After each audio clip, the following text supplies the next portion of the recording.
विवरण किया जा रहा है उसका ही वर्णन यहाँ हो रहा है कि नाम क्या है। नाम क्या है, वो नाम का ही यहाँ इशारा किया जा रहा है, नाम को ही हम शब्द कह रहे हैं। यानी उनका ये प्रश्न है कि कलयुग में नाम क्यों नहीं है, वो नाम क्या है कि जिससे कि हमें उस अनादि पुरुष का दर्शन हो और हम सदा के लिए दुखों से छूटकर परमानंद को प्राप्त हो, ये प्रश्न है। तो इस प्रश्न का उत्तर जो है वही यहाँ हल किया जाता है 4-5 दिनों से। और ये बतलाया गया था कि कल परसों कि नाम क्या चीज है, ये बतलाया गया था कल परसों कि नाम क्या है। तो आप देखो तुलसीकृत रामायण सभी पढ़ते हैं, तुलसीदास जी ने रामायण में ही लिखा है, लेकिन बिना गुरु के लोगों की समझ में नहीं आता। वो क्या है कि तुलसीदास जी लिखते हैं कि ब्रह्म राम ते नाम बरदायक बरदान, सत्य कोट प्रभु चरित मोह लियो महेश जी जान। ये रामायण में लिखा है। अब इसका अर्थ क्या किया है टीकाकारों ने कि ब्रह्म और राम से नाम बड़ा है, वरदान देने वालों को भी वरदान देने वाला है। और 100 करोड़ रामायण में रहुआ मन्नो 2 अक्षर शंकर जी ने जान लिया। ये टीकाकारों ने अर्थ दिया है, ये अर्थ इसका नहीं है। अब तुलसीदास जी के अनुभव के अनुसार इसका अर्थ क्या होता है कि ब्रह्म राम के नाम बड़, क्योंकि अगर यहाँ ये अर्थ कर दिया जाए, सही मान लिया जाए, तो आगे फिर क्या लिखते हैं कि निर्गुण के भांति बड़ नाम प्रभाव अपार, कहो नाम बड़ राम ते निज विचार अनुसार। फिर इसका अर्थ क्या लगाया जाएगा? तो इसलिए हम इसका और उसका दोनों का अर्थ सुन लीजिए कि उसका अर्थ पहले क्या हुआ कि ब्रह्म और राम दोनों से नाम बड़ा है, वरदान देने वालों को भी वरदान देने वाला है। और सत्य कोट प्रभु चरितमा लियो महेश जी जान, इसके माने ये होते हैं कि सत्य कोट के मतलब सत्य के दर्जे में। सत्य कोटि माने दर्जा, सत्य कोटि माने करोड़ नहीं, 100 करोड़ नहीं, सत्य कोटि माने सत्य के दर्जे में, अर्थात सत्य पद में। सत्य कोटि प्रभु चरित में सत्य पद की जो लीला है, उस लीला में अर्थात सत्य देश में पहुंच करके संतों ने उस नाम को जाना है। सत्य पद में पहुंच करके संतों ने उस नाम को जाना है। और महेश का मतलब संत, मह माने पृथ्वी, ईश माने मालिक, यानी सच्चे मालिक का जब सत्य पुरुष का पृथ्वी पर अवतार होता है तब वो संत कहलाते हैं। और ब्रह्मा विष्णु शिव अवतार लेकर के आते हैं इस पृथ्वी पर तो ये योगी राज कहलाते हैं। और ब्रह्म का जब अवतार होता है तो जोगेश्वर कहलाते हैं। और पारक ब्रह्म जब अवतार लेते हैं तो जोगेश्वर ज्ञानी कहलाते हैं। रामकृष्ण जो थे ये सब जोगेश्वर ज्ञानी थे। तो इस तरह से जो सत्य स्वयं अवतार लेकर के इस पृथ्वी पर जीव के उद्धारार्थ आता है तब उसको संत कहते हैं। तब वही यहाँ तुलसीदास जी गुप्त रीति से कह रहे हैं कि सत्य कोटि प्रभु चरितमा लियो महेश जी जान, यानी सत्य कोटि मतलब सत्य के दर्जे में, सत्य के दर्जे में अर्थात सत्य पद में पहुंच करके, बच्चे आगे करो, सत्य पद में पहुंच करके महेश मतलब संत, महिमा पृथ्वी ईश्वर मालिक, यानी सच्चे मालिक के अवतार संतों ने सत्य पद में पहुंच करके उस नाम को जाना है। ये तो इसका अर्थ हुआ। दूसरा है कि निर्गुण तो भाति बड़ नाम प्रभाव अपार, कहो नाम बड़ राम ते निज विचार अनुसार। तुलसीदास जी अपना निज विचार यहाँ प्रकट करते हैं कि निर्गुण ब्रह्म से और राम से दोनों से नाम की महिमा अपार है, मैं अपने निज विचार अनुसार कह रहा हूँ। ये इसका अर्थ है। और भी यहाँ तक कह दिए हैं कि कहाँ लगी कहो नाम प्रभुताई, राम न सकल नाम गुरुगाई, राम न सकल नाम गुरुगाई। अब देखो इसके क्या अर्थ होते हैं। वो कहते हैं कि उस नाम की महिमा में कहाँ तक कहूँ कि राम भी वो उसका गुण नहीं गा सकते, उसकी महिमा को नहीं गा सकते। कहाँ लगी कहो नाम प्रभुताई, राम न सकल नाम गुरुगाई, उस नाम की महिमा में कहाँ तक कहूँ, राम भी उसके गुणों को नहीं गा सकते। आगे लोग रामायण पढ़ करके राम नाम पर ही बता लेते हैं। भाई वह नाम आदि नाम है और वो कुछ और है, और उसी को हमने शब्द कहा है, संतों ने शब्द कहा है उसी नाम को। वह नाम ध्वन्यात्मक है। आप नाम का भेद बयान किया जाता है कि नाम 2 प्रकार का है, एक वर्णात्मक और दूसरा ध्वन्यात्मक। वर्णात्मक नाम वो है जो लिखने पढ़ने में पोथियों में लिखा हुआ है और जबान से बोलने में आता है, जिसका जबान द्वारा सुमरन किया जाता है, वो वर्णात्मक नाम है। इस वर्णात्मक नाम से सफाई होती है। किसकी? मन और सूरत की, अंतःकरण की, इनकी सबकी सफाई होती है। और ध्वन्यात्मक नाम जो है वो अपने उस चैतन्य मंडल में गुंजार रहा है। उसी गुंजार को सुनती हुई चैतन्य जीवात्मा उस मंडल में पहुंचती है, वो मंडल में पहुंचती है। तो उस ध्वन्यात्मक नाम से तो चढ़ाई होती है, यानी सूरत इस काया के अंदर हर एक चेतन मंडलों के जो बिंदु बने हैं, उन बिंदुओं पर वो चैतन्य गुंजार आ रही है, उस चैतन्य तार के वसीले। तो उसी चैतन्य गुंजार को सुनता हुआ ये जीव जा करके उस बिंदु पर पहुंचते ही वह चेतन तार खींच लेता है और उस मंडल में पहुंच करके वहां का प्रकाश, आनंद और शक्ति और वहां के धनी का दर्शन और वहां के धनी का गुण और स्वभाव अपने में प्राप्त करता है। इसी तरह से अपने घर में सब बिंदु और मंडलों को तय करती हुई जीवात्मा जा करके उस निर्मल चैतन्य पद में, सत्य में पहुंच करके तद्रूप होती है। वह ध्वन्यात्मक नाम है। लेकिन जो वर्णात्मक नाम हमने कहा कि जिसके जपने से मन और सूरत की, अंतःकरण की सफाई होती है, वह वर्णात्मक नाम दो किस्म का है। एक तो जाति और दूसरा सिफाती, यानी हिंदी में उसको कहते हैं एक तो वर्णात्मक निज नाम और दूसरा कृत्रिम। कृत्रिम उसको कहते हैं जो कोई करतूत करके रखा गया है, जो कोई करतूत करके रखा गया। वह कृत्रिम नाम जब वो करतूत खत्म हो गई तो नाम भी खत्म हो गया। और वह वर्णात्मक जो असली है वो मंडल मंडल के धनियों का जुदा जुदा है, एक ही नहीं है। क्योंकि इस सृष्टि रचना में कई मंडल रचे गए हैं और हर एक मंडल का एक एक धनी बनाया गया है। और जितने मंडल हैं उतने बिंदु हम सब भाई बहनों के शरीर में रचे गए हैं। तो वह जब भेदी गुरु मिलेंगे तब उस वर्णात्मक नाम को बतलाएंगे कि इस वर्णात्मक को जपो, और इस वर्णात्मक से यह आदि वर्णात्मक है और इससे फिर ये हुआ है, फिर ये हुआ। सारी रचना जैसा कि यहाँ कुछ थोड़ी बहुत बयान भी की गई है, ये सब एकांत में अच्छी तरह से जीव को समझा करके और उस ध्वन्यात्मक की डोरी पकड़ाई जाती है दीक्षा के समय एकांत में। दीक्षा के समय एकांत में जिज्ञासु को वह ध्वन्यात्मक की डोरी पकड़ाई जाती है, यानी उसकी धुन घट में सुनाई जाती है, घट में सुनाई जाती है, जिससे कि मन और सूरत की चढ़ाई होती है और वर्णात्मक सफाई के लिए बताया जाता है। तो वो वर्णात्मक जो है वो नीचे के मंडलों का भी जुदा जुदा है, उनका भेद है, यानी वर्णात्मक और ध्वन्यात्मक। इस तरह से नाम का भेद है। वह नाम जो है, यानी वर्णात्मक नाम तो अक्सर प्रसिद्ध हैं। जैसे आप त्रैलोकीनाथ ब्रह्म का वर्णात्मक नाम ओम हुआ, परंतु उनके कृत्रिम नाम क्या है? जैसे त्रैलोकीनाथ और भी कृत्रिम नाम बहुत से चल, जैसे धनुषधारी, बंशीधर, गोपाल, मुरारी, त्रिपुरारी, ये कृत्रिम नाम है। इनमें करतूतों पर नाम रखे गए। जब वो करतूत खत्म हो गई तो नाम भी खत्म हो गए। पर ओम नाम जब तक त्रिलोकी रहेगी, जब तक कायम है।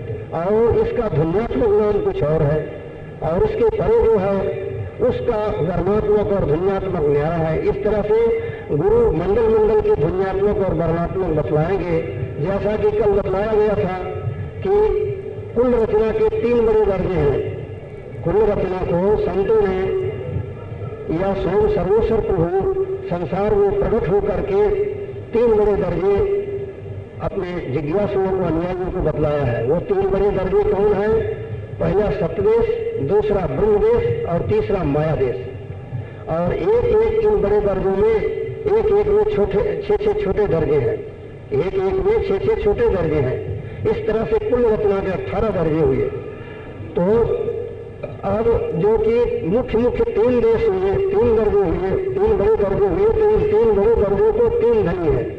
सप्तदेश का जो धनी है उसका वर्णात्मक नाम सदगुरु है, और माया देश का जो ब्रह्म देश का जो धनी है उसका वर्णात्मक नाम राम है, और माया देश का जो धनी है उसका वर्णात्मक नाम ओम है। लेकिन ध्वन्यात्मक जो है ये दीक्षा के समय बतलाया जाता है जिज्ञासु को। ये जमाने जमा खर्च की बात नहीं है, अंतर में ये विधि समझाई जाती है। तीनों धनियों के तीनों नामों का आपस में संपर्क है, जैसा कि कल समझाया गया था। कुछ नहीं नाम का भेद। नाम जैसा बतलाया ना, दो तरह का, एक वर्णात्मक और ध्वन्यात्मक। वर्णात्मक से तो मन और अंतःकरण की सूरत की सफाई होती है, और ध्वन्यात्मक से चढ़ाई होती है। वह ध्वन्यात्मक दीक्षा के समय गुरु बतलाते जाते हैं, वर्णात्मक को भी हमने बदला दिया कि ये मंडल मंडल के धनियों के न्यारे न्यारे वर्णात्मक है। ध्वन्यात्मक जो है उसको घट में समझाया जाता है, वो जवारी जमा खर्च की बात नहीं है, और वो लिखने पढ़ने में नहीं आता, पोथियों में लिखा हुआ नहीं है। ये सीने दर्शनी चलता है, गुरु बतलाते जाते हैं। फिर जो गुरु की कृपा से जाकर उस नामी का दर्शन कर लिया, वो फिर आगे से दूसरों को वो नाम बतलाता है। रामायण में कुछ छोड़ा नहीं, सब बातें कह दिया है उन्होंने। नाम के विषय में कह दिया है, जैसे अब हमने राम नाम का वर्णन किया, और कि लोग इन दोहों को चौपाइयों को पढ़ करके राम नाम पर ही घटा लेते हैं और कहते हैं कि राम नाम की ही महिमा है। तो अब वो कहते हैं कि कहाँ लगी कहाँ नाम पर उताई, राम न सके नाम गुणवाई, यानी राम ने उस नाम का गुण नहीं गा सकते। तो नामी से नाम न्यारा कैसे होगा? तुलसीदास जी वर्णन कर दिए पहले उस रामायण में कि समझत सहित नाम और नामी प्रीति परस्पर प्रभु अनुगामी, कि नाम और नामी समझने में दोनों बराबर है, और दोनों में स्वामी सेवक की तरह प्रीति है। प्रीति परस्पर प्रभु अनुगामी, को गण छोट कहाई अपराधो, गो गण भेद समझे साधु। उसी रामायण में लिखते हैं तुलसीदास जी कि को गण छोट कहाई अपराधो, गो गण भेद समझे साधु। इस नाम और नामी को किसको बड़ा और किसको छोटा कहा है, इस भेद को साधु जन जानते हैं। कि वह नामी जो है वह तो वह चैतन्य है उस मंडल का, और उसका वो नाम है जो कि जबान से लिया जाता है, वो नाम है, और उसका ध्वनि जो ध्वन्यात्मक है वो नामी हुआ। तो अब उस नाम को, जैसे अब राम का नाम राम है, तो राम से नाम, राम का नाम न्यारा कैसे होगा? एक आदमी सत्यवादी होगा तो उसको क्या नाम कूड़ कौन बदलाएगा, झूठा कौन बदलाएगा? या एक आदमी का सद्व्यवहार होगा, सदाचारी होगा, तो उसे झूठ और दुराचारी कौन कर सकेगा? तो जैसा नाम होगा वैसा ही उसके गुरु की ख्याति होगी, और ऐसा ही उसका नाम प्रसिद्ध होगा। और नामी से बढ़कर नाम हो नहीं सकता। नामी के लारे नाम है, नाम तो नामी के लारे है, वो आदि नाम है। उस धन्यात्मक नाम को, उसे आदि नाम भी और मूल नाम भी संतों ने कहा है। जैसा कि कबीर साहब ने कहा है कि कोट नाम संसार में तासे मुक्त न हो, आज नाम जो गुप्त जब बूझे बिरला कोय, वो गुप्त जपा जाता है, और उसी को चैतन्य भाव जीवात्मा उसी नाम की ध्वनि को सुनते सुनते वहां तक पहुंचती है जहां वो नाम हो रहा है। जैसे आप यहाँ बोल रहे हैं तो अपनी आवाज को सुनते हुए हर एक आदमी अपने पास तक आ सकता है, जहाँ कोई बोलता हो उसकी आवाज को सुनता हुआ आदमी वहां तक पहुंच सकता है। तो इसी तरह से उस ध्वन्यात्मक नाम को सुनते हुए यह चैतन्य जीव आत्मा वहां तक पहुंच सकती है जहां वो ध्वन्यात्मक की ध्वनि हो रही है। ये भेद अंतर में बतलाया जाता है दीक्षा के समय। ये बातें अंतर के घट की है, और इसी को दीक्षा कहते हैं संत मत या सदगुरु मत में। ध्वन्यात्मक जो है वो हर एक मंडल का, इसके यानी मुख्य मुख्य 3 ध्वनियों का तो हमने बतला दिया। इसके अलावा इनके अंतर्गत और भी मंडल हैं, और उन मंडलों के भी ध्वन्यात्मक और वर्णात्मक है। तो वह ध्वनि जो है उस ध्वनि को ही नीचे के ध्वनियों के वेद के अंतर्गत जिन ध्वनियों का नाम है जो ध्वन्यात्मक है उसको अनाहतनाद कहा गया है, अनाहतनाद कहा गया है। तो वह अनाहतनाद को सुनते हुए उस वेद के ध्वन्यात्मक नाम का दर्शन होता है, उसका दुख ध्वनि का दर्शन होता है। यानी ब्रह्म के भी ध्वन्यात्मक है, जैसे अभी हमने ब्रह्म का वर्णात्मक बतलाया, इसी तरह उसका ध्वन्यात्मक ही है, और उसे ध्वन्यात्मक के ही जरिए जाकर के चेतन जीवात्मा ब्रह्म पद का साक्षात्कार करेगी, ब्रह्म का दर्शन करेगी। तो इस तरह से इस कलयुग में यही तरीका जीवों के लिए स्वयं प्रभु नर स्वरूप धारण करके और इसको जारी फरमाया है। और इसके सिवा दूसरा तरीका सरल और सही कलयुग के जीवों के लिए नहीं हो सकता है। जहां से जहां तक जितना सरल होना था दयालु प्रभु स्वयं इसको सरल कर दिए हुए, इससे दूसरा तरीका सरल हो ही नहीं सकता। हालांकि ये ध्वन्यात्मक शब्द जो है ये तो हर युग में था, परंतु इसकी साधना बहुत कठिन थी, पिछले युगों में बहुत कष्ट साध्य थी। अब कलयुग में दयालु प्रभु ने इसको सरल कर दिया है और शब्द का जिक्र या चैतन्य गुंजार या नाद का जिक्र तो हर एक में है। और जैसा यहाँ 4-5 दिन से निर्णय किया जा रहा है कि व्यास जी ने इसी शब्द को या उसी नाम को क्या नाम उन्होंने सत्यनारायण की कथा कह करके बयान किया है। वेदों में इसे अनाहत नाद कहा गया है और मुसलमान फकीरों ने इसी को सरमदी और इसमें आजम और रूह और सौत कह करके बयान किया है। संतों ने सबने इसे श्रुत और शब्द कहा है। जानना अच्छी तरह से समझना सत्संग करके जरूरी है। अभी 4-5 दिन से निर्णय किया जा रहा है, अगर शुरू से आखिर तक सब भाई बहन इसको सुनते तो काफी समझ में आ जाता। हालांकि किस्से और लड़ाई झगड़े की बातें नहीं है, वो तो जल्दी समझ में आ जाती, याद भी रह जाती है, लेकिन ये बारीक बातें हैं, ये चैतन्य के मुतल्लिक बातें हैं, तो ये थोड़ा बारीक होने से एक ही बार सुनने को नहीं आ सकती, क्योंकि पहले इनको सुनने का मौका कभी नहीं मिला तो ये याद नहीं रह सकती। और इसीलिए हमने प्रचलित में जो चल रहे हैं, जैसे ये आजकल की कार्रवाइयाँ तीरथ व्रत मूर्त पूजा और ब्रह्म ज्ञान वगैरह, इनकी भी असलियत बतला दिए कि ब्रह्म ज्ञान का भी युग नहीं है और तीर्थ व्रत मूर्त पूजा से सुख की चढ़ाई नहीं होगी। ये तो किसी समय में संयम के तौर पर निकाले गए थे। ये चारों युगों का और उनके संधि काल का सारा हाल सब भाई बहनों के सामने निर्णय किया गया। तो मतलब जब किसी भी धनी के, किसी भी चैतन्य मंडल के धनी का दर्शन हुआ है तो इस आध्यात्मिक साधना से सतयुग, त्रेता, द्वापर, कलयुग, चारों युगों में इस युग में जो महात्मा हुए उस युग के मुताबिक उन्होंने जीवों को जैसा अधिकार था वैसी साधना बतलाए और वैसा इष्ट दृढ़ाए। तो हम सुनते जाइए।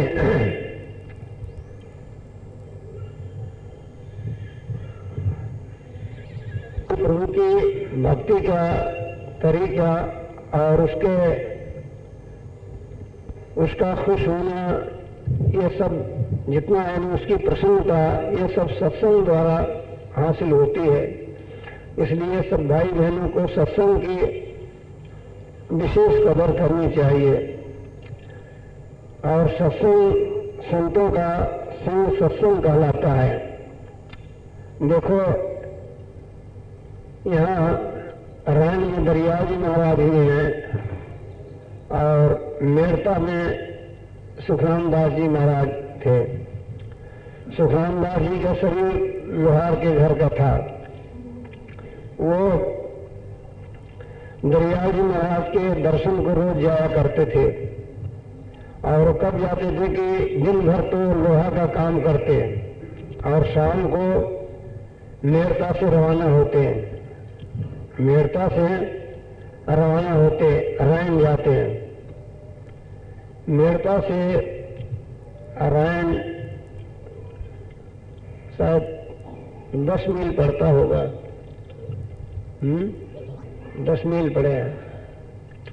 तो दिन भर अपना लोहा का काम करते और शाम को निपट निपटा करके और कुछ खाना पीना खाते और खा करके थोड़ा सा कमर सीधी करके मतलब थोड़ा सा लेट लगाते और फिर उठ करके जाते दरियाजी के पास। ये जाते 5 कोस चल करके जाते जब तक वो दरियाजी महाराज आराम कर लेते, दरियाजी महाराज आराम कर लेते। ये जाते जब वो लेटे रहते थे उनकी सेवा करने, सेवा में लग जाते, यानी उनका हाथ पर दबाते, सेवा करते और अपना ध्यान में सूते रहते, सेवा करते रहते। जब देखते कि अब तड़का हुआ, जब तड़के ये फिर रवाना हो जाते और सवेरा होते उठे मेरता पहुंच जाते। मेरता पहुंच करके निपट निपटा करके और फिर अपना रोटी वोटी खा करके अपने काम में लग जाते। मतलब दिन भर काम करते और फिर शाम को बस उसी तरह खा पी करके और चल देते। और फिर ये जाते जब तक वो आराम कर लेते हैं और फिर उनकी सेवा में लग जाते हैं दरिया जी महाराज की। मतलब इसी तरह से इनका नित्य नियम था सुखराम दास जी महाराज का। रोज ये जाया करते थे। ये शाम को काम छोड़ते, काम बंद करते, कुछ थोड़ा दिन थके और काम बंद करके शौचादि कर्म से निवृत्त हो करके भोजन वोजन करके थोड़ा सा लेट जाते और लेट करके फिर रवाना होते, जा करके मेड़ता पहुंचते। मेड़ता से रैन जाते और रैन में जब पहुंचते जब तक दरिया जी महाराज आराम कर लेते और फिर ये उनकी सेवा में लग जाते। उनकी सेवा में लग जाते, सेवा करते रहते। जब देखते कि अब थोड़ी रात रह गई, जब वहां से रवाना हो जाते और मेड़ता आ करके शौचादि कर्म से निवृत्त हो करके भोजन वोजन करके और फिर थोड़ा सा लेट जाते और फिर अपने काम पर लग जाते। इसी तरह से इनका नित्य नियम था दरिया जी महाराज का। इसी तरह से ये सुखराम दास जी का दरिया जी के दर्शन करने के लिए जाना और उनकी सेवा करना, ये इसी तरह से नित्य जाते थे। और इसी तरह से करते करते इनको 12 साल बीत गया। 12 साल नित्य जाते थे सुखराम दास जी महाराज। मेड़ता से रैन 12 साल तक रोज जाते रहे और 12 साल तक सुखराम दास ये दरिया जी महाराज कुछ पूछे नहीं कि क्या है कि कैसे है, कुछ पूछे नहीं कभी। और 12 साल तक ही जाते रहे। जब 12 बरस बीत गया तब दरिया जी ने पूछा कि कहो सुखराम दास क्या है? बोले दाता सब आपकी दया है। फिर 12 बरस के बाद सुखराम दास जी ने दरिया जी महाराज ने सुखराम दास जी के सिर पर हाथ फेरा और हाथ फेर करके और उनको सूरत शब्द मार्ग का उपदेश किए। उपदेश करते ही उनकी सूरत क्या नाम मन और सूरत दोनों सिमट करके सहस्रदल कमल में पहुंचे। वहां जाकर के ज्योति स्वरूप का दर्शन किए और त्रिकुटी में ओंकार का दर्शन करते हुए जाकर के शून्य शिखर पर निरंकार में पहुंचे। तो इस तरह से कहने का मतलब कि 12 साल तक दरिया जी महाराज गए। सुखराम दास जी 12 साल तक दरिया जी के दर्शन को गए और दरिया जी 12 साल तक इनसे बोले नहीं कि हाँ तुम क्यों आते हो कि क्या कि कुछ नहीं। बस 12 साल से जब 12 साल बीत गया तब पूछे कि क्यों सुखराम दास क्या है? तो सुखराम दास ने कहा दाता आपकी दया है। जब उन्होंने दया कर दिया, अब इनकी सेवा जो थी 12 साल की सेवा थोड़ी सी देर में सफल हो गई। तो कहने का मतलब ये है कि सच्चे अधिकारी जो होते हैं उनको मालिक के दर्शन की और संतों की कदर होती है और वही क्या नाम इस तरह से भक्ति करते हैं। अब इनकी 12 साल की भक्ति जो थी सुखराम दास जी की, जब दरिया जी महाराज उधर ध्यान दिए तो 12 साल की भक्ति उनकी सब एक क्षण में फुर गई।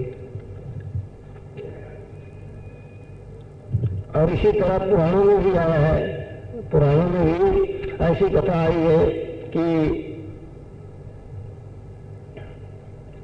जाबाल ऋषि थे, उन्होंने अपने गुरु के पास गए तो जाबाल ऋषि को गुरु ने कहा कि हमारी ये 100 गायें हैं, इनको ले जाओ चराने को, और जब ये 100 की 1000 हो जाए, जब तुम चरा करके लाना तब तुमको ब्रह्म विद्या का उपदेश करेंगे, तब तुमको ब्रह्म विद्या का उपदेश करेंगे।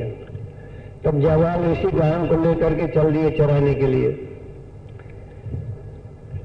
और 100 की जो 1000 हुई जब वो लेकर के आए तो रास्ते में कोई ऋषि मिले, उन्होंने कहा कि तुमको किसने उपदेश किया है ब्रह्म विद्या का? इन्होंने कहा कि हम उपदेश नहीं किया है, अब हम गुरु की आज्ञा का पालन करके जा रहे हैं, अब गुरु हमको उपदेश करेंगे। बोले जब तुमने गुरु की आज्ञा का पालन कर लिया, इसीलिए तुम्हारे मस्तिष्क में ब्रह्म विद्या का तेज झलक रहा है। तो मतलब गुरु की आज्ञा का पालन करना और गुरु की सेवा करना, ये हमेशा पुराणों में भी है और संतों ने भी अपने वाणी वचनों में लिखा है, लेकिन ये सरल काम है। गुरु भक्ति जो है संतों ने सरल समझ के निकाला है। पहले गुरु भक्ति जब बन जाती है तब आध्यात्मिक साधना बनती है। अब लोग जो है ये सोचते हैं कि हम आध्यात्मिक साधना कुछ कर लें या कुछ और कर लें, जो सरल तरीका संतों ने निकाला है। क्योंकि गुरु को हम देखते हैं, गुरु को हम देखते हैं, गुरु हमें देखते हैं, उनका देह रूप है। तो जब हम देह रूप की भक्ति नहीं कर सकते हैं तो उस अरूप की भक्ति कैसे कर सकेंगे? इसलिए पहले देह रूप गुरु की भक्ति होना चाहिए। और जैसे अब हमने ये दो उदाहरण दिया, सुखराम दास जी महाराज का और जावाल ऋषि का, इन दोनों ने पहले गुरु भक्ति करके फिर ब्रह्म विद्या को हासिल किया, यानी ब्रह्म ज्ञान फिर उनको प्राप्त हुआ है, ब्रह्म का साक्षात्कार गुरु भक्ति से उनको हुआ है। तो इसी तरह से क्या नाम, पहले सत्संग करके सच्चे पूरे गुरु को ढूंढ करके और उनसे जो सत्संग करें, और संत मत में नहीं कहा जाता कि पहले ही किसी को गुरु बना लिया जाए। संत मत ये भी नहीं आज्ञा देता है कि पहले किसी को ही गुरु बना लिया जाए, यानी मतलब कि जिस संत या महात्मा में तुम्हारा आदर्श हो और जिनके प्रति तुम्हारा भाव हो, उनका सत्संग करो।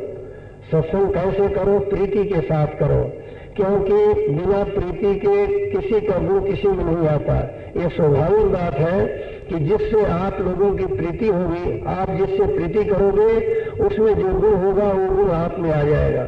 जैसे एक कोई शख्स किसी नशेबाज की संगत करे और जरा भी नशा नहीं करता है, लेकिन उससे उसके प्रीति करे और उसके संग रोज बैठे और प्रीति करे उससे, तो थोड़े दिन में नशा करना सीख जाएगा।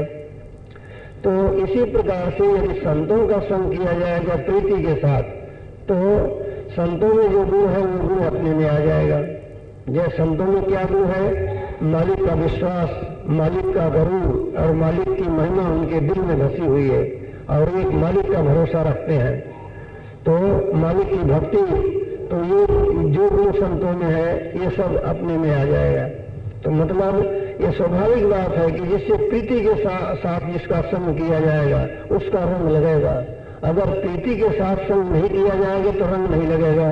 जैसे आप किसी के पास रोज बैठो लेकिन मन में उससे द्वेष हो कि ठीक नहीं है, उसके प्रति घृणा हो, तो कभी उसका असर नहीं पड़ेगा।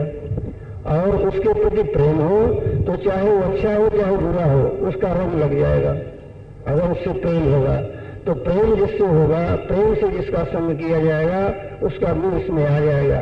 तो ये सरल तरीका संतों ने, महात्माओं ने समझ करके जारी किया कि सत्संग करके जब जिस मालूम हो जाए कि हाँ ये महात्मा अच्छे हैं, इनके अंदर कोई गैवी ताकत है और इनकी संगत से कुछ हमें मालिक का भेद मिलेगा, मालिक की महिमा मालूम होगी, मालिक का दर्शन होगा, यानी जिनके प्रति अपना आदर्श हो कि महात्मा अच्छे हैं, उनके प्रति आदर्श हो, अपने विचारों में वो बहुत पूरे और अच्छे मालूम पड़े, मालिक के लाभ भी मालूम पड़े, तो उनसे प्रीति के साथ उनका संग किया जाए। जब प्रीति के साथ उनका संग किया जाएगा तो क्या नाम, उनमें जो गुण है वो अपने में धीरे धीरे आना शुरू हो जाएगा। और जिस तरह से उनकी संगत और जिस तरह से प्रीति होगी उसी कदर गुण आएगा, उसी कदर गुण आएगा। यानी जब उनमें गहरी प्रीति होगी तो अपने में भी आत्मबल आने लग जाएगा, क्योंकि उनके अंदर आत्मबल है तो आत्मबल अपने में भी आएगा, अपने में भी निर्भीकता आएगी, मालिक का विश्वास और मालिक का भरोसा पक्का और पूरा दृढ़ होगा। इस तरह से उनकी संगत से और उनकी प्रीति से ये अपने अंदर आएगा। इसीलिए संतों की और गुरु की प्रीति कही गई। और जब संत की सत्संग करके प्रीति करके इस तरह अपने अंदर मालिक का विश्वास और मालिक की भक्ति जब अपने अंदर आवे और अपने विचारों में, अपने चाल ढाल में फर्क पड़ता हुआ दिखाई दे, अपनी चाल ढाल पवित्र होती रहे और भक्ति की तरफ अपने रुजुआत होने लगे, तो ये समझना चाहिए कि ये संत, इनके अंदर ये बातें हैं जो कि इनकी संगत से हमारे अंदर ये बातें आने लग गई हैं। तो उनकी संगत और उनकी प्रीति और बढ़ावे और वो जो आध्यात्मिक साधना बतावे उसको अच्छी तरह से करते चले। फिर उस साधना की कमाई से और उनकी संगत से दिन ब दिन अपने जो विचार हैं, अपने जो भाव हैं, यानी अपनी जो आदतें हैं वो बदलती जाएंगी, पवित्र होती जाएंगी।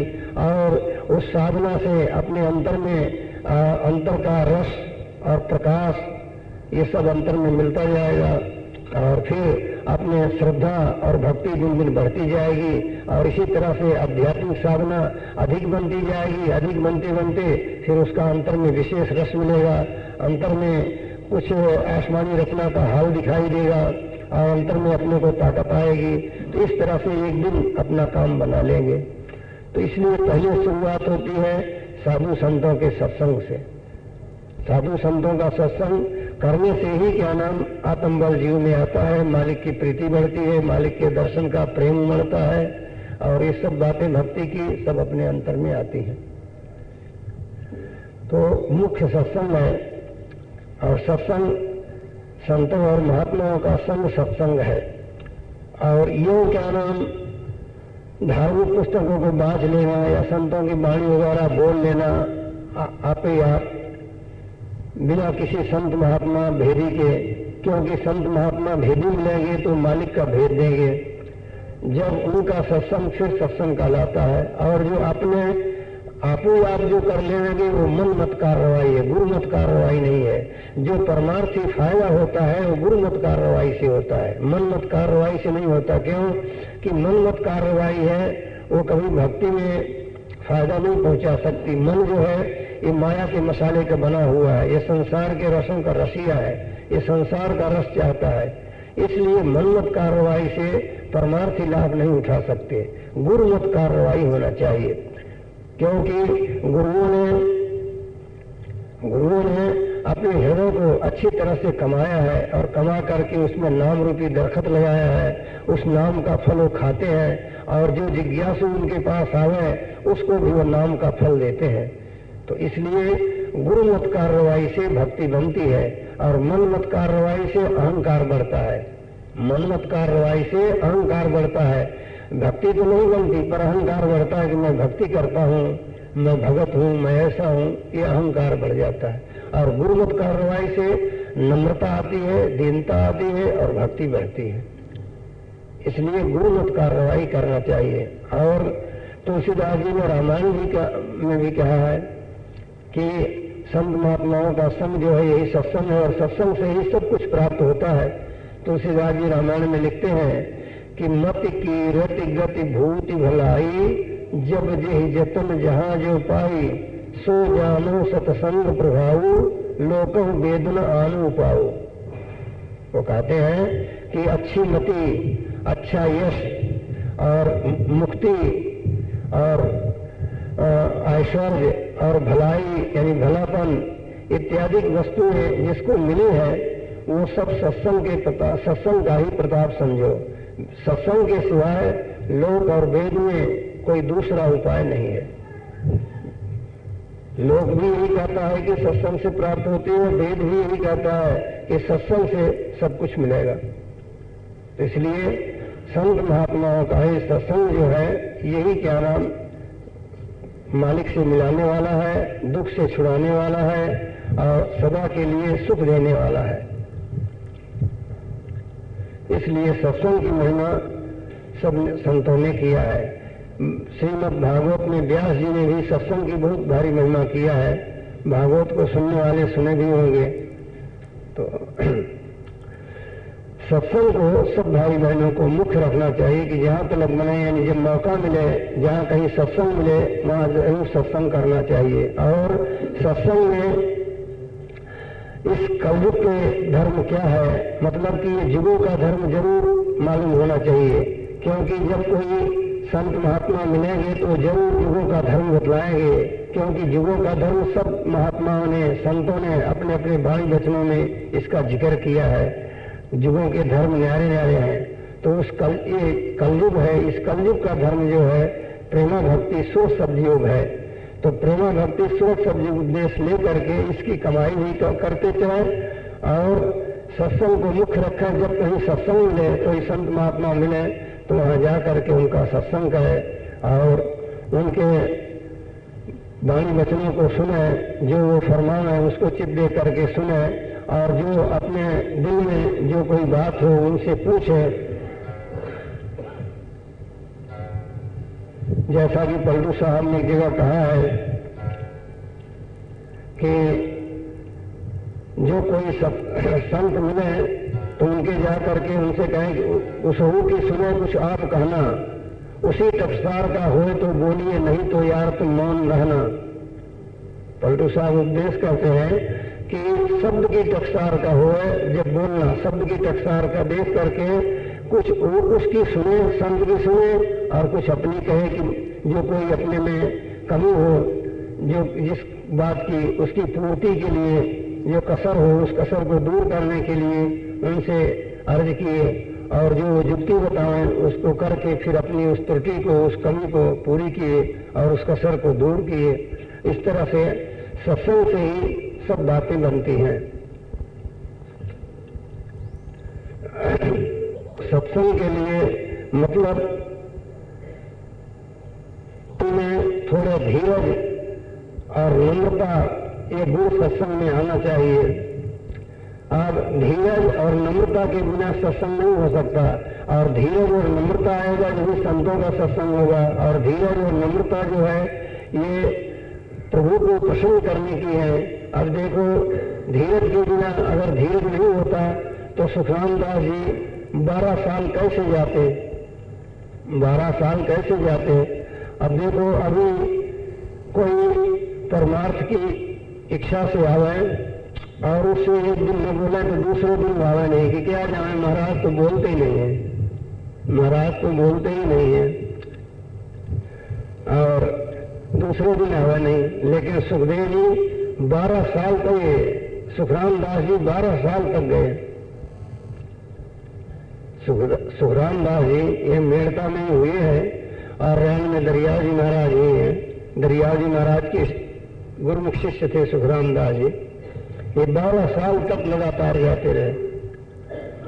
और इसी तरह सुखदेव जी क्या है, सुखदेव जी जब महाराजा जनक के पास गए, जब उन्होंने कहला भेजा द्वारपाल से कि महाराजा जनक को खबर करो कि सुखदेव जी आपके पास आए हैं, आपका दर्शन चाहते हैं।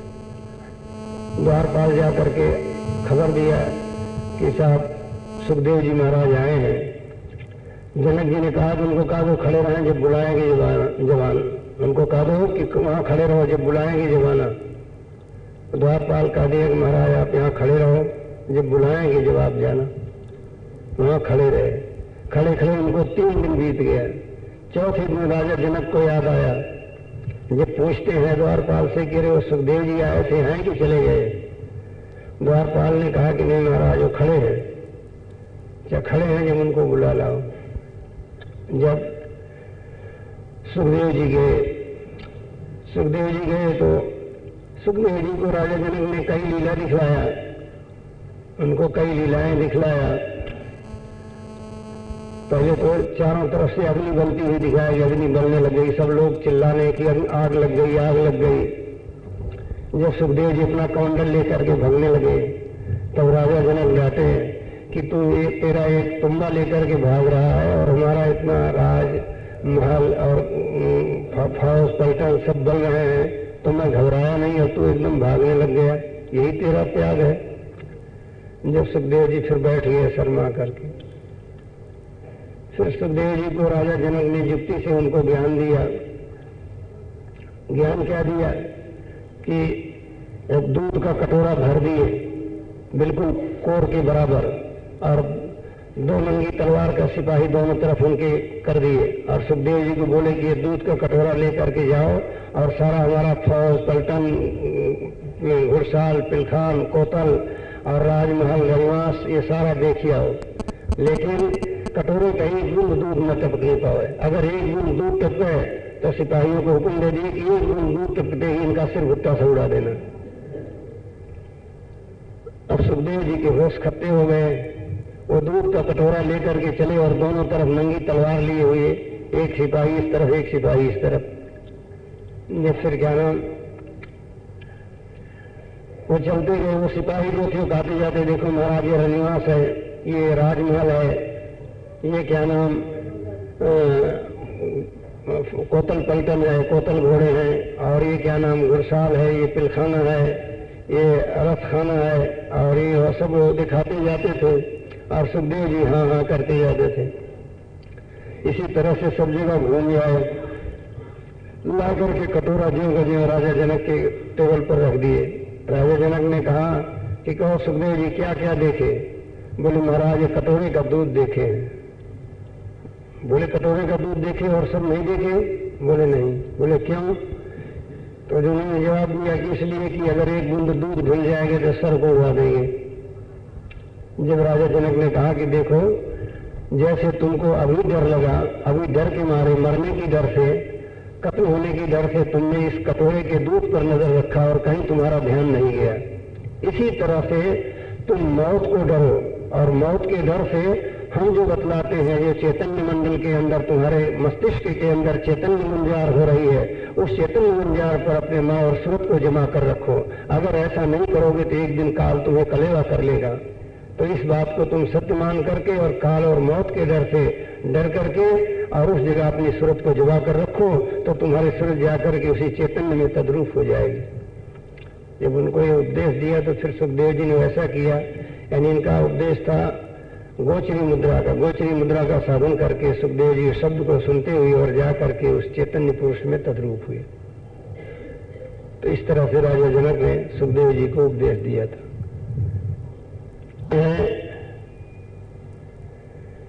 कि ये भक्ति जो है पहले गुण भक्ति होती है। जैसा कि देखो अब ब्रह्म के 10 अवतार हुए हैं, लेकिन ज्यादातर लोग राम और कृष्ण को ज्यादा पूजते हैं। ब्रह्म के 10 अवतार हुए, 10 अवतारों में राम और कृष्ण ज्यादा पूज्य है। किस लिए? कि राम और कृष्ण का मनुष्य रूप था, इसलिए जीव उसी की पूजा कर सकता है जो अपने जैसा हो। तो अब वही रामकृष्ण जो कि निराकार निरंजन है, रामकृष्ण के रूप में आया, देह रूप धारण किया, तो लोग उनकी सेवा पूजा करके, उनकी भक्ति करके उस निराकार स्वरूप को पहचाने और उसमें जाकर तद्रूप हुए। और बिना उनके अगर उस निराकार को पहचानते उस समय में तो नहीं जा सकते थे। तो इसी तरह से हमेशा यानी राम कृष्ण भी क्या काम किए? गुरुवाई के काम किए। उन्होंने गुरुवाई का काम किया। जिन्होंने मौजूदा समय में उनकी सर्वांगति अख्तियार किया और उनका ध्यान किया, उनकी भक्ति किया, उनको उन्होंने अपने उस निराकार स्वरूप का दर्शन दे करके और उस पद की मुक्ति दिया। तो इसी तरह से मतलब कि ये भी गुरुवाई का काम किए। तो इसी तरह से गुरु जब मिल जाएंगे, गुरु जहाँ का भेद देंगे इस मंडल का, उस मंडल का ध्वन्यात्मक नाम बतलाएंगे, उस नाम की धुनी को पकड़कर सुनता हुआ पहले वो गुरु की भक्ति करेगा, जब अंतर में धुनी पकड़ी जाएगी। क्योंकि गुरु का देह रूप है अपने ही जैसा, अपने जैसा गुरु का देह रूप है। जब गुरु का देह रूप है तो उस देह रूप की सेवा भक्ति करके स्थूल कर्मों को काटेंगे। देह रूप की सेवा भक्ति से स्थूल कर्म कटेंगे और उनमें जब प्रेम होगा तब मन और सूरत अंतर में सिमटेंगे। क्योंकि गुरु अंतर में दर्शन देते हैं, मन और सूरत बाहर से सिमट करके अंतर में जाएंगे और अंतर में गुरु का दर्शन करके तो गुरु अंतर में गुरु क्या करेंगे? उस चैतन्य धार को, शब्द को पकड़ाएंगे। क्योंकि अंतर में जो गुरु का दर्शन होता है वो शब्द रूप, जो चैतन्य स्वरूप जो धार शब्द की आ रही है, यानी जो चैतन्य धार शब्द रूप होती हुई अंतर में गुंजार रही है, वही अंतर्जामी धार गुरु का रूप धारण करती है। तो इसलिए जब गुरु का दर्शन हुआ तब वही दर्शन उस चैतन्य धार यानी जो अंतर में शब्द हो रहा है वो शब्द को अंतर में सुनाई देता है। क्योंकि शब्द जो है वही गुरु रूप धारण किया है और बाहर ये देह रूप है, अंतर में वही स्वरूप शब्द रूप या चैतन्य गुंजार रूप हो रहा है। तो इस तरह से गुरु के प्रेम से, गुरु की भक्ति से अंतर में गुरु स्वरूप दर्शते ही अंतर में वह चैतन्य गुंजार झंकारने लग जाती है और मन और सूरज सिमट करके उसी चैतन्य गुंजार को सुनते हुए ब्रह्मांड में और ब्रह्मांड के पार पहुंचते हैं। तो इसलिए सब संतों ने और बल्कि पुराणों में भी गुरु भक्ति पर ज्यादा जोर दिया गया है। चाहे पुराणों को देखो और चाहे वेद शास्त्रों को देखो, चाहे संतों महात्माओं की वाणी को देखो, सब ने गुरु पर जोर दिया है। क्योंकि गुरु के बिना न तो गुप्त भेद मालूम होता है, गुरु रहस्य भगवंत के मालूम नहीं होते बिना गुरु के। गुरु जो मिलेंगे जब भी भगवंत के गुण रहस्यों को बतलाएंगे और भगवंत के दर्शन की युक्ति बताएंगे और इतना ही नहीं बल्कि दया का बल दे करके वो उस जुक्ति की कमाई कराएंगे, उनकी भी दया से कमाई बनेगी। इसलिए सब प्रकार से गुरु की महिमा है। तो सब भाई बहनों को सच्चे पूरे गुरु का तलाश करना चाहिए और गुरु वही जो शब्द मार्गी हो। जैसा कि राधा स्वामी साहब ने अपने वाणी में फरमाया है कि गुरु सोई जो शब्द से ही शब्द बिना दूसर नहीं से ही। और वो कहते हैं शब्द कहा मैं सुन शहर का, शब्द कहा मैं गगन नगर का, शब्द कहा मैं भौर नगर का, शब्द कहा मैं अगल नगर का, गुरु पहचान खूब मैं गाई, धोखा या में कुछ न रहाई। शब्द कमावे सो गुरु पूरा, उन चरणन की हो जा धूरा। शब्द भेद लेकर तुम उनसे, शब्द कमाओ तुम तन मन से। तो शब्द कहने का ये मतलब नहीं कि जो जवान से बोला जाता है। विद्वानों के मत में अक्षरों के योग को शब्द कहते हैं, लेकिन संतों ने जो शब्द कहा है वो चेतन से मतलब है। गोया चेतन का ही पर्यायवाचक शब्द है, चेतन का ही दूसरा नाम शब्द है। यानी चेतन के साथ आवाज या गुंजार होती है, उसी को संतों ने शब्द कहा है। और वो हर जितने चैतन्य मंडल हैं उतने बिंदु अपने शरीर में बने हुए हैं और वो उन बिंदुओं पर उसी चैतन्य मंडल से चैतन्य तार के वसीले अपने घट में, अपने शरीर में उस बिंदु पर वहाँ की आवाज या झनकार हो रही है। उसी को नाम या शब्द या अनहदनाद वगैरह का करके संतों ने बयान किया है और उसी का भेद गुरु देते हैं। और ऐसे शब्द भेदी गुरु से अंतर में शब्द का भेद लेकर के और जैसी वो युक्ति बताओ इस शब्द के सुनने की, उस मुताबिक अंतर में अपने घट में शब्द को सुनते हुए और जीव आत्मा जहाँ वो शब्द हो रहा है वहाँ पहुँच सकती है।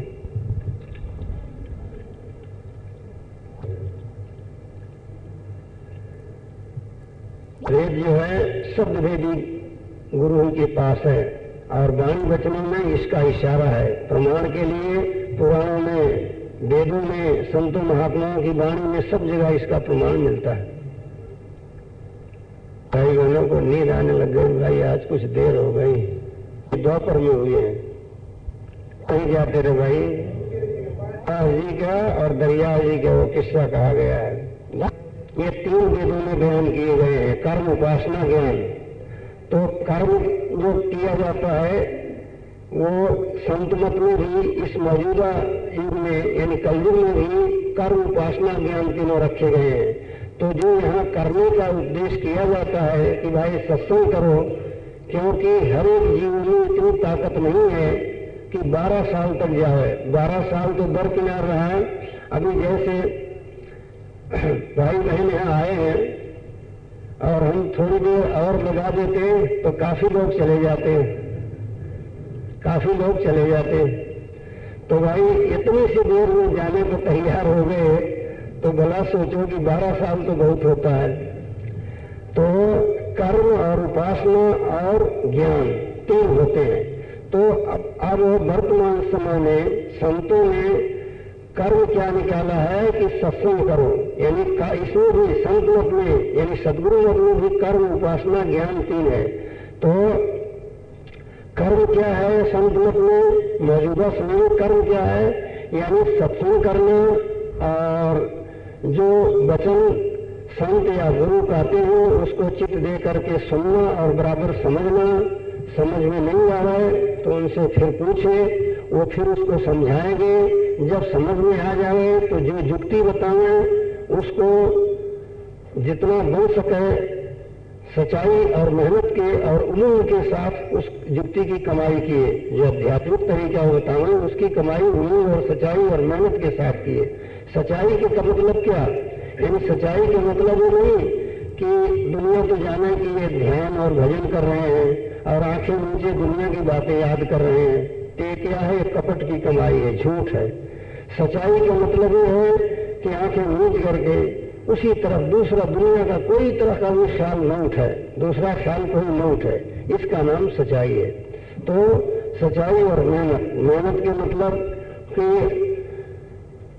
उसमें जैसे कि थोड़ी सी देर बैठे तो पैर दुखने लग गया तो इधर उधर होने लग गए, नहीं थोड़ा सा दृढ़ता रखा मन में, ये मेहनत है। तो इस तरह से सच्चाई और मेहनत के साथ उस कार्रवाई को जो गुरु ने बताया है उसको करें, जितना सजी आवे या जितनी देर तक बने उतनी देर तक उसको करते चलें। तो ये क्या है कि ये कर्म है, इसको कर्म कहते हैं। इसके करते करते फिर क्या होगा कि जब प्रेम आएगा, जब प्रेम आएगा मतलब कि करने से आपके अंदर जो अहंकार है वो कर्म करके खारिज होगा। अहंकार का मसाला जो है वो करने से खारिज होता है, क्योंकि हर एक जीव में अहंकार है, बिना अहंकार के तो शरीर होता ही नहीं। तो अहंकार का जो मसाला है वो कैसे खारिज होगा? कर्म करने से, जो गुरु कर्म बताते हैं। तो सत्संग करके सब बारीकियों को समझो और जो गुरु युक्ति बताए उसकी कमाई की, कमाई करने से जब अहंकार खारिज होगा। और कैसे खारिज होगा अहंकार? कि कर्मी करेंगे और कर्मी करने पर सफलता नहीं होगी। सफलता नहीं होगी तो स्वाभाविक बात है कि जब आदमी किसी काम में तन धन लगाता है और तन धन लगाने पर जब उसको सफलता नहीं होती तब उसे दुख होता है, अफसोस होता है। तब इस तरह से जब जो कर्मी करेगा, कर्मी करने पर सफलता नहीं होगी तब वो दुखी होगा और प्रार्थना करेगा कि हे दाता अब मेरे बस की बात नहीं, जैसे आप दया करके ये गुप्त भेद और ये युक्ति आपने बताया है उसी तरह से आप अपनी दया का बल दे करके मेरे मन और श्रुत को समेट करके अंतर में अपना दर्शन दे। इस तरह से जब रोएगा और अपने बल को हारेगा, जब बल को हारेगा तब अहंकार का मसाला खारिज होगा। जब अहंकार का मसाला खारिज हुआ और बल को हारा तब वो प्रभु पर बलिहार हुआ। जब प्रभु पर बलिहार हुआ तब दया की धार आकर के फिर उसका काम बनाती, मतलब फिर उसके अंदर प्रेम बढ़ता है। जब प्रेम बढ़ा तब उपासना में दाखिल होता है। जब प्रेम बढ़ा तब प्रेम से अंतर चाल चलती, यानी मन और सूरज सिमट करके फिर अंतर में चैतन्य झंकार को यानी अनाहतनाथ को पकड़ करके वो अनाहतनाथ जिधर से आ रही उधर को मन और सूरज चढ़ते हैं प्रेम के बल से। तो ये क्या नाम, ये उपासना शुरू हुई यानी भक्ति शुरू हुई। तो इस तरह से भक्ति करते करते ब्रह्मांडों की सैर करते करते और जब करनी करते करते यानी ब्रह्मांडों की सैर करते और इसी तरह से मन और सूरज को चढ़ाते चढ़ाते ब्रह्मांडों की सैर करते करते जब सब ब्रह्मांडों के साथ निर्मल चैतन्य सत्य पद में जब सूरज पहुंची तब जा करके उस निर्मल चैतन्य का जब साक्षात्कार हुआ तब ज्ञान हुआ। ये ज्ञान है। तो इस तरह से संत मत में कर्म उपासना ज्ञान रखे हैं और ये सरल ये है कि क्या नाम सत्संग किया जाए, क्योंकि जीवों में इतना धीरज नहीं है। सुखराम दास जी में, सुखदेव जी में तो उनमें धीरज था, वो ऊंचे मुकाम से आए हुए थे। सब जीवों में एक सरी की बात नहीं रहती। क्यों कि शायरों ने कहा है कि हर दिन गलस्तान हर मर्द मर्द खुदा पंजे अंगुष्ठ एक साल कर, यानी हर आदमी आदमी नहीं है और हर औरतें औरत नहीं है, क्योंकि खुदा ने हाथ के पांचों उंगलियां एक सी नहीं बनाया है। तो इसी तरह से हर एक आदमी की एक स्टेज नहीं होती। जिनका हमने बयान किया सुखदेव जी और सुखराम दास जी ये ऊंचे मुकाम से आए हुए थे। इनके अंदर इतनी धीरता थी जब उन लोगों ने ऐसी धीरज के साथ ऐसी कार्रवाई कर लिया। लेकिन सर्वसाधारण से इतना नहीं बन सकता, इतना धीरज और इतनी क्षमता इतनी सहन शक्ति हर एक में नहीं हो सकती।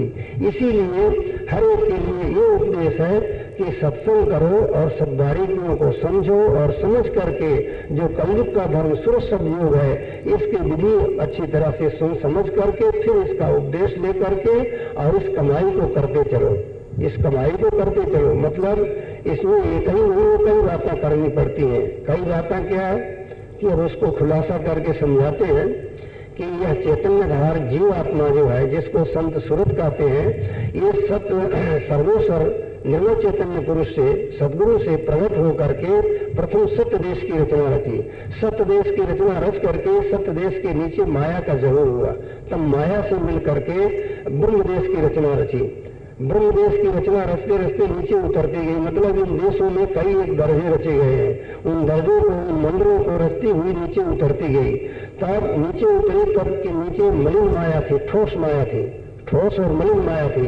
फिर यह चैतन्य धार मलिन और ठोस माया से मिलकर के माया देश की रचना करी। इस माया देश में 14 लोग जो बैराट है माया देश में गिना जाता है और 6 चक्र इसी में शामिल है। तो इनकी रचना रची। इनकी रचना रच करके जब इस स्थूल देही में आई तब ये अपने आप को बिल्कुल भूल गई। अब क्या हुआ कि इस स्थूल देही पर आने पर फिर इसका पहले तो इसका उतार हुआ, रचना करते हुए उतरती हुई आई, उतार हुआ, उतार होने पर इस नर देही में आकर इसका बिखेर हो गया। बिखेर क्या हुआ है कि आप जो लिखना पढ़ना जानते हो तो अक्षर अक्षर पर आपके सूरत का चेतन अंग छुटा हुआ है। यदि किसी अक्षर से सूरत का चेतन अंग सिमट आवे तो अक्षर याद ही नहीं आवे। और ऐसा कहते हुए कोई अरे यार ये तो बात दिमाग से ही निकल गई, दिमाग से निकल गई। दिमाग क्या मतलब कि उस दिमाग के बिंदु पर चेतन धार सूरत की बैठक है। और साधारण लोग कहते भाई सुरता उतर गई, कोई भूल जाते हैं तो सुरता उतर गई, तो मतलब सूरत का चेतन उधर से खिंच गया। या जिस गांव का आप रास्ता जानते हो उस रास्ते में सूरत का चेतन अंग छुटा हुआ है। अगर सूरत का चेतन अंग वहां से छूट जाए तो रास्ते की याद न आवे कि किधर से जाना है। तो इस प्रकार से चेतन धार सूरत का बिखेर यहाँ हो गया। पहले तो उतार हुआ, फिर नवदेवी में आने पर उसका बिखेर हुआ अक्षर अक्षर पर। और रास्ते में या जिन से आपकी मोहब्बत है उन सब जगह सूरत का चेतन अंग छुटा हुआ है। तो इस तरह से सूरत का बिखेर हुआ। बिखेर होने के बाद फिर क्या हुआ कि संसार के विषय भोगों को भोगकर और अच्छे बुरे कर्मों को करके सूरत मलिन हो गई है। अच्छे बुरे कर्मों को करके और भोगों को भोग करके सूरत मलिन हो गई है। तब इसके 3 प्रकार हो गए, उतार और बिखेर और मलिनता, 3 हो गए। अब तीनों की विपक्ष कार्रवाई करना है। यानी मलिन जो हुई है उस मलिनता को साफ करना है, सफाई की जरूरत है। और जो बिखरी हुई है उसको समेटना है और उतरी हुई को वापस चढ़ाना है, उतरी हुई को वापस चढ़ाना है। तो सदगुरु मत में इन्हीं तीनों की कार्रवाई बताई जाती है, यानी सफाई के लिए और सिमटाव के लिए और चढ़ाई के लिए। तो पहले गुरु क्या करेंगे कि साथ ही साथ पहले सफाई और सिमटाव की ताकीदी करेंगे कि पहले सफाई करो मन और सूरत की और फिर समेटो उनको। समेट करके फिर धीरे धीरे इसकी चढ़ाई का युक्ति बताएंगे, उस युक्ति से इस सूरत को चढ़ाओ। तो ये सब कार्रवाइयां जो गुरु बतलाएंगे इसको करना, ये कर्म में दाखिल है, ये कर्म में दाखिल है। इसको करते करते आपको प्रेम मिलेगा। जब इसमें मेहनत करोगे तब कुछ अंतर में आपके मन और सूरत साफ होंगे। साफ होने से आपको गुरु की महिमा, मालिक की महिमा और उसकी कदर आपके दिल में आएगी।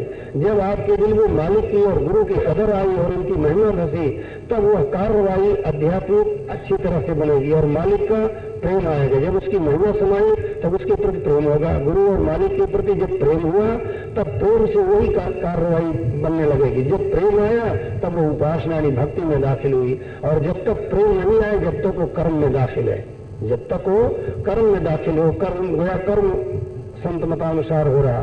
और जब उसके करते करते अंतर में प्रेम हुआ, रोने आने लगा और रो करके उसको वो पुकारने लगा और उस साधना के कर्म में भी उसे ऐसा रो जाता है कि साधना भी नहीं बनती और वो बिल्कुल रोना ही रोना उसे सोचता है कि हम अपने प्रीतम से कम मिले। तब यहाँ से भक्ति शुरू हुई, यानी उपासना शुरू हुई। और फिर ये भक्ति जो है ये फिर अंतर में जब वो धीरे रख करके मन और सूरत को समेट कर शब्द में लगाता है तब मन और सूरत उसके आसमान के में उड़ते हैं, आसमान में उड़ते हैं, फिर ब्रह्मांडों की सैर करते हैं। फिर ये भक्ति से उपासना प्रेम से ये उपासना बनती है, ये कार्रवाई। और फिर वो ब्रह्मांडों की सैर करते हुए और जब जाकर के उस चैतन्य पद में पहुंच गया, निर्मल चैतन्य में, तब जाकर के ज्ञान हो गया। ये ज्ञान हम सर्वसाधारण के लिए इस तरह है कि सत्संग करके इस युक्ति को मालूम करके इसकी कार्रवाई करते चले। फिर धीरे धीरे एक दिन वो भी उसी गुरुमुख की वो लोग जिनका हमने जिक्र किया, सुखदेव जी का और सुखराम दास जी महाराज का, ये लोग गुरुमुख थे, गुरुमुख फिर वो भी बन जाएंगे। तो आप सरल कहें तो बिल्कुल सरल तो हो नहीं सकता। अब जो इनकी क्या नाम सांसारिक विद्या है, सांसारिक विद्या है, वही अगर एक लड़का का हो कि मास्टर आप ऐसा कोई तरीका बतलाओ कि बीजगणित रेखा गणित हम क्या नाम इसको क्या नाम जल्दी से ही हल करें। गुणा भाग तो पहले सीखा नहीं, गुणा भाग तो पूरा सीखा नहीं, गुणा भाग तो आता नहीं। और वो कहने लगे कि हमको तो बीजगणित रेखा गणित और क्या नाम काम वगैरह के सवाल जो हैं सो ऐसा बता दो कि हम जल्दी बहुत से जल्दी हम कर लिए। तो ऐसा थोड़ी बहुत है, इसको उसकी जहन पर और उसके मेहनत पर निर्भर है। हाँ ये है कि मास्टर सही सरल तरीका बताओ, वो सरल से सरल युक्ति बतला देगा। इस तरीके से ये फार्मूला जो है बहुत सरल है, इस फार्मूले को सीख लो, फिर क्या नाम जल्दी तुम इसको हल कर लोगे। तो इसी तरह से ये परमार्थ के ही ये सब तरीके बयान किए जाते हैं कि इसको करते करते जब उपासना के घाट पर आ जाएगा, भक्ति के घाट पर आ जाएगा, तो फिर क्या नाम, उसको खुद को धीरज आ जाएगा और खुद को अंदर रस आएगा। प्रश्न का उत्तर कि कोई ऐसा उपदेश करते हैं कि खूब साफ सफाई रखो, 3 बार स्नान करो, 3-4 बार, और सफाई से हमेशा रहो, और क्या नाम, राहु केतु की दशा है, 7.5 शनिश्चर है वगैरह है, तो अभी किसके बचे और किस तरह से क्या करें, ये तो इन सबसे कैसे बचे, ये प्रश्न है इनका। और ये है क्या, तो ये है ये राहु केतु की या शनिश्चर की दशा, तो जिन्होंने कि एक सच्चे मालिक को नहीं जाना है, जिन्होंने कि एक सच्चे मालिक का अकीदा यानी उसका निश्चय नहीं दृढ़ किया है, और उसका यकीन और उसका विश्वास नहीं है, उसकी भक्ति में तत्पर नहीं हुए हैं, वो लोग ऐसे में भटकते हैं। राहु केतु वगैरह नवग्रह जो है ये तारा मंडलों में है, तारा है, ये मनुष्य की भाग को क्या निमित्त कर सकते हैं। मनुष्य जो है वो क्या नाम खुद मालिक का बनाया हुआ है, और ये चेतन जीवात्मा मालिक की अंश है, 5 तत्वों के शरीर में बैठी है, और शरीर सारी सृष्टि का, सारी खिलकत का नमूना है। तो ये क्या नाम, इसको सूरज, चांद, सितारे ये अपनी चाल में ये चलते हैं, और ये सब शरीर में गुथे हुए हैं, शरीर के अंदर सबका इनका बिंदु है।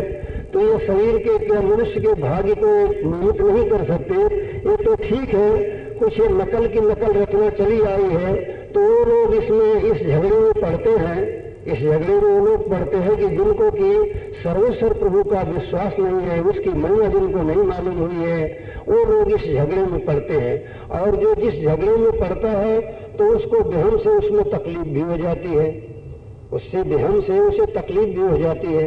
और जिसको इस बात का बेहम नहीं है, जिसको इस बात का बेहम नहीं है, एक मालिक का पूरा भरोसा है, जो कि सारी रचना को, सारे सूरज, चांद, सितारों को, सबको बनाने वाला सर्वेश्वर प्रभु है, देवता और परिंद और सबको बनाने वाला जो मालिक कुल है, सर्वेश्वर प्रभु है, उसकी शरणागति अख्तियार करके और उसका निश्चय जिन्होंने दृढ़ किया है, उनके लिए इसकी कोई जरूरत नहीं है। अब रहा साफ सफाई का, तो साफ सफाई तो जितनी हो सके उतनी रखना चाहिए। जैसे अपने कपड़े को साफ रखना चाहिए, बच्चों को साफ सफाई से रखना चाहिए। साफ सफाई रखना तो जरूरी है, क्यों कि क्या नाम, इससे सूंघलेपन से मालिक नहीं मिलता, सूंघलेपन से मालिक नहीं मिलता, और मालिक सफाई से भी नहीं मिलता। दरअसल सफाई होनी चाहिए मन की, परंतु साथ साथ शरीर की भी सफाई जितनी हो सके उतनी जरूर रखना चाहिए।